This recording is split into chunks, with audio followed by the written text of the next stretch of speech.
So the girls love this stuff, as you can see. The pad is nice and thick. You actually have 2 girls laying in it. So our plan is to build out cubbies right here and have all their nesting beds in this area. But the girls love it. Right now they're just in the corner.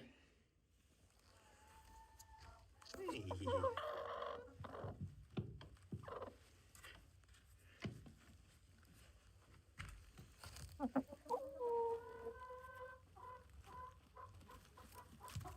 Let's see, are there any eggs?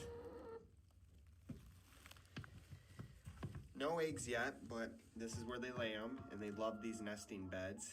Highly recommend. And your girls will be doing this.